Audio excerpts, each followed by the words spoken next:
Hello students, hello guys, I welcome each one of you with a very big heart and very good morning to all of you. আজকে আমরা সময়কে টেন্সের মাধ্যমে শিখে নেব। কিভাবে টেন্স, প্রেজেন্ট টেন্স মানে বর্তমানে আমরা সময় কিভাবে বলতে পারি, আজ বা এই মুহূর্তে, এটা বর্তমানের কথা বলছি। পাস্ট, অতীতের কথা, গতকাল, একদিন আগে, দুদিন আগে, 10 দিন আগে, 1 মাস আগে, 1 বছর আগে বা অনেক বছর আগে, বা একদ এক সময়। আমরা এরকম গল্পতে লিখে থাকি না, একদ এক সময় এক রাজা ছিল, এক রানী ছিল। তো এরকম সময়কে আমরা ইংলিশে কিভাবে বলবো সেগুলো আমরা সমস্ত কিছু জানবো।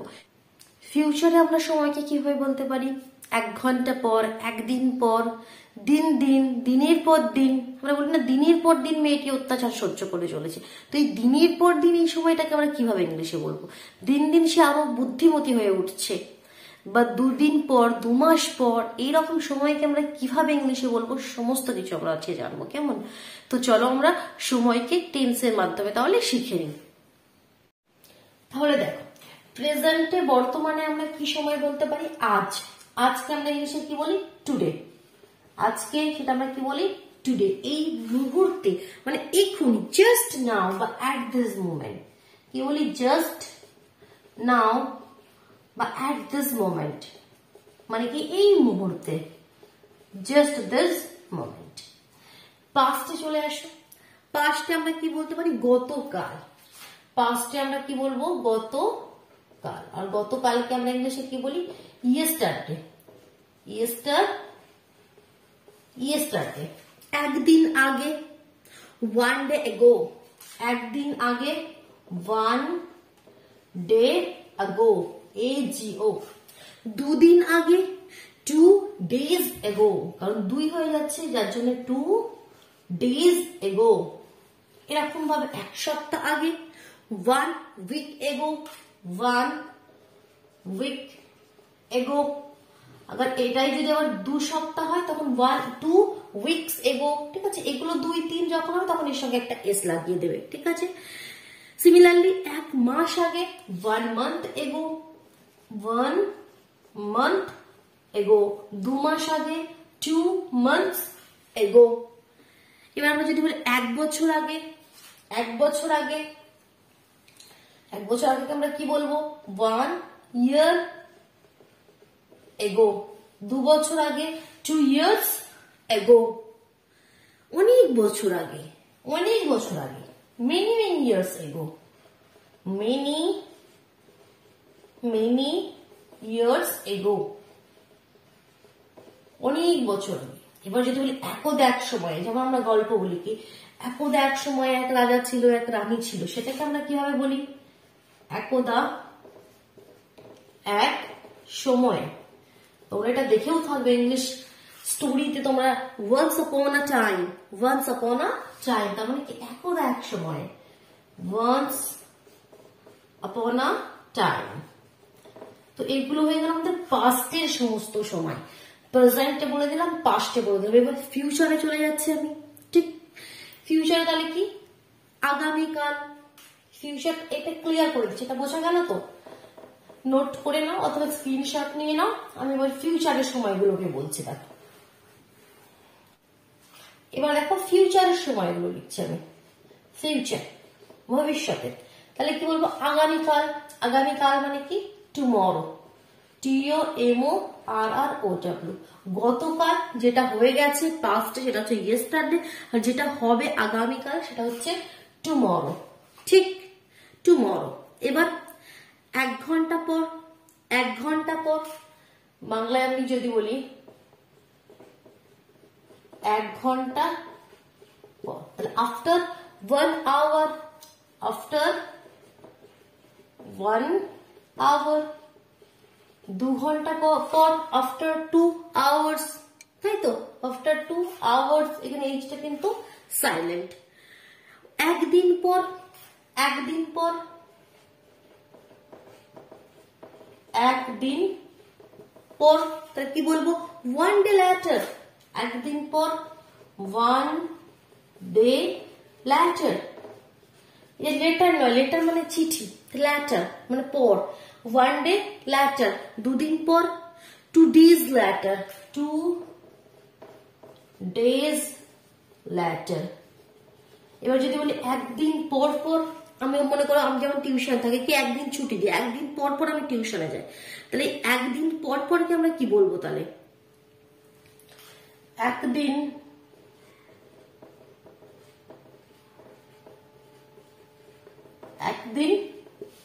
পর পর। এভরি আফটার ওয়ান ডে কি বলবো?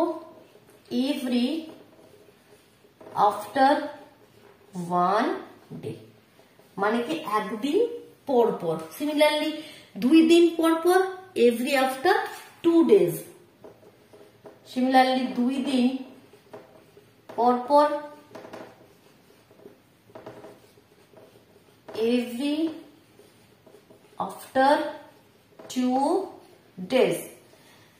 শুধুমাত্র যদি বলি 2 দিন পর তাহলে 2 days later, বাট 2 দিন পর পর আমি একটা কোনো কাজ রিপিট করছি কি 2 দিন পর পর, তখন এভরি আফটার 2 days। 3 দিন পর পর এভরি আফটার 3 days। দিন দিন দিন দিন সে বুদ্ধিমতী হয়ে উঠছে, তাহলে এই দিন দিনকে আমরা কি বলবো? দিন দিন, day by day, day by day. দিনের পর দিন মেয়েটি অত্যাচার সহ্য করে চলেছে, দিনের পর দিনকে আমরা কি বলবো? এদিকে চলে আসছে এবার দিনের পর দিন,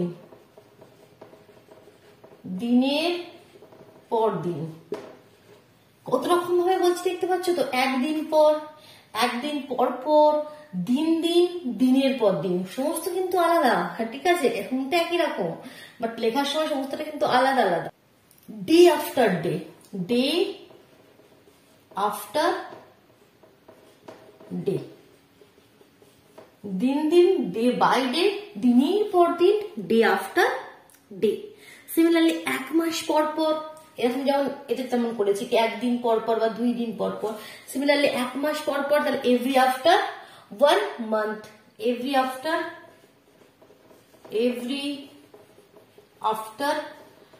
1 month। 2 মাস পর পর এভরি আফটার 2 months। শুধুমাত্র যদি বলি 2 মাস পর, শুধুমাত্র যদি বলি 2 মাস পর, তাহলে কি লিখবে? 2 months later, 2 months later, 2 months later, 2 মাস পর। আর 2 মাস পর পর এভরি আফটার 2 months। ডিফারেন্সটা বুঝতে পারছো তো? কি 2 মাস পর 2 months later, 2 মাস পর পর এভরি আফটার 2 months। ক্লিয়ার হলো? বোঝা গেল? আরেকটু কিছু আছে। এবার আমরা 2:15 আমি 2:15 টিউশনে বেরোবো, বা 3:45, 4:15 এরকম সময় হলে কিভাবে বলবে সেটাও জানবো আজকে, ঠিক আছে? আমরা সমস্ত রকম সময়কে আজকে জানবো। এগুলো ক্লিয়ার হলো? এগুলো আমি এরেজ করে দিচ্ছি, অসুবিধা হলে পজ করে দেখে নাও, কেমন? এবার আমি বলছি কি 2:15 বা 3টেতে বা 3:45, ঠিক, বা 3:30 বা 3:10 কিভাবে, বা 3:35 কিভাবে, এই সময়গুলো কিভাবে বলবো? ঠিক, তো সবার প্রথমে যখন পুরো পুরো বাজবে 3টে, 2টো, 4টে, 6টা, 8টা, এটা আমরা সবাই জানি। এরকম সময়কে আমরা কি বলি? at 2 o'clock, at 3 o'clock, কি বলি? at 2, ও এর পরেই কমাটা কিন্তু হবে। ও এর অনেক সময় অনেকে এইখানটায় দিয়ে ফেলে, না, at 2 o'clock, at 2 o'clock মানে কি 2টোর সময়, at 5 o'clock 5টার সময়, at 3 o'clock 3টের সময়। এটা হচ্ছে যখন পুরোপুরি কোনো সময় বাজে তখন আমরা এরকম ভাবে লিখি।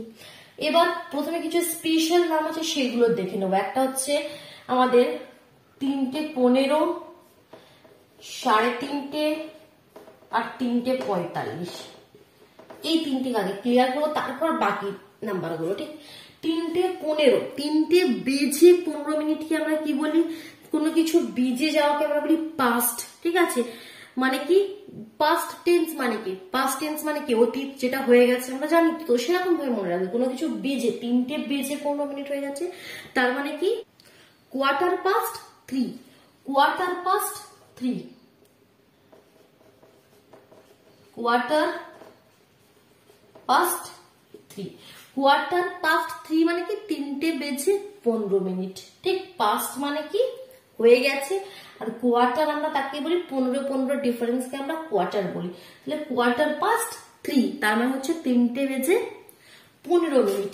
3:30কে আমরা কি বলি? হাফ পাস্ট 3, HALF, হাফ, এল সাইলেন্ট। ঠিক, হাফ পাস্ট 3,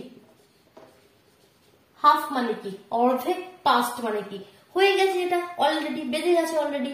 তো হাফ পাস্ট 3 এরকম ভাবে লিখতে পারো, বা তুমি যদি এরকম ভাবে 3 লিখতে চাও এরকম ভাবেও পারো। এবার 3টে বেজে 45 মিনিট, 3টে বেজে 45 মিনিট সেটাকে আমরা কি লিখবো? তো 3টে বেজে 45 মিনিট আর 4টে বাজতে 15 মিনিট বাকি, এই দুটো কথার মধ্যে কিছু আলাদা রয়েছে। 3টে 45টাকে আমরা বলতে পারি কি 4টে বাজতে 15 মিনিট বাকি।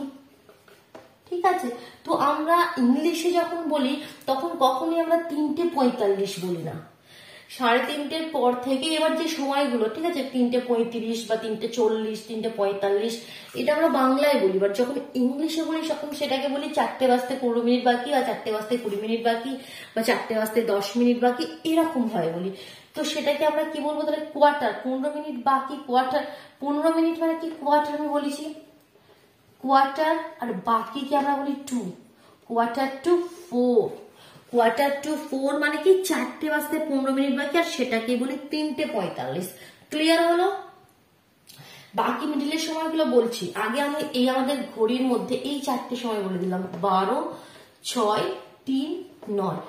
যখন পুরোপুরি বাজবে মানে এখানে থাকবে, যখন বেজে 15 মিনিট হবে, যখন মানে হাফ পাস্ট 3:30, 2:30, 4:30 এরকম, আর যখন 45-এ যাবে। এই 4টে আমি আগে বলে দিলাম। ক্লিয়ার হয়ে গেল 4টে। যখন বেজে চলে যাবে তখন past, quarter past 3, quarter past 2, আর যখন বাজতে 15 মিনিট বাকি থাকবে তখন সেটাকে আমরা কি বলি? 3টে বেজে 45 হলে 3:45 বলবো না, 4টে বাজতে 15 মিনিট বাকি, কোয়ার্টার টু 4, কোয়ার্টার টু 5, 5টা বাজতে 15 মিনিট বাকি, দ্যাট মিনস 4:45, দ্যাট মিনস 4:45। এবার আমি এই মিডিলের নাম্বারগুলো বলছি, ঠিক আছে? এই সময়গুলোকে আমরা কিভাবে লিখি?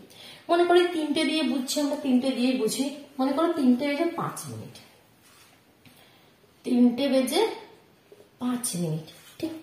আর বেজে গেছে মানে কি পাস্ট, তাহলে অ্যাট 3:05 আমি বেরোবো বাড়ি থেকে, তাহলে সেটাকে আমি ইংলিশে কি বলবো? At 5 past 3, at 5 past 3। 3টে বেজে কতটা পাস্ট হয়ে গেছে? 5 মিনিট পাস্ট হয়ে গেছে, অ্যাট 5 past 3। সিমিলারলি 10 মিনিট হয়ে গেলে, 3:10 হয়ে গেলে, অ্যাট 10 past 3। সিমিলারলি এবার এদিকের সময়গুলো, যখন আমাদের 3টে বেজে মনে করো 40 মিনিট হয়ে গেছে, তো 3:40কে আমি বলেছি কি 3:40 বলবো না, কি বলবো? যখনই এর পরের নাম্বারগুলো এসে তখন আমরা বলবো 4টে বাজতে 20 মিনিট বাকি। কি বলবো এই কথাটাকে আমরা কিভাবে বলবো? 4টে বাজতে 20 মিনিট বাকি। আর বাকি মানে আমাদের কি ইউজ করতে হবে? 2, তাই তো? বাকি মানে কি আমাদের ইউজ করতে হবে? 2। কি লিখবো? অ্যাট 20 মিনিট বাকি, তাহলে TWEN 22 পাস্ট লিখবো না, 2 কারণ কি বাকি। অ্যাট 4 3 লিখবো না, কিন্তু 4টে বাজতে 20 মিনিট বাকি। যদি লিখি 6:35, তার মানে কি 7টা বাজতে 25 মিনিট বাকি। তাহলে অ্যাট 25 to 7, অ্যাট 25 to 7, 7টা বাজতে 25 মিনিট বাকি। ক্লিয়ার হয়ে গেল? সমস্ত সময়কে আমরা বুঝিয়ে নিলাম একটি ভিডিওর মধ্যে। তো ভিডিওটি ভালো লেগে থাকলে অবশ্যই লাইক করে দিও, নিজের বন্ধুদের মধ্যে শেয়ার করে দিও, যদি চ্যানেলে নতুন হয়ে থাকে চ্যানেলটি সাবস্ক্রাইব করে বেল আইকনে প্রেস করে নিও, কেমন? তবেই তোমরা কিন্তু ঠিক সময় মতো নোটিফিকেশন গুলো পেয়ে যাবে। আর ইংলিশ গ্রামার রিলেটেড যে কোনো কনফিউশনের জন্য তোমরা চ্যানেলে ভিজিট করে ইংলিশ গ্রামার বলে প্লেলিস্ট আছে সেটা চেক করে দেখে নাও, কেমন? চলো টাটা।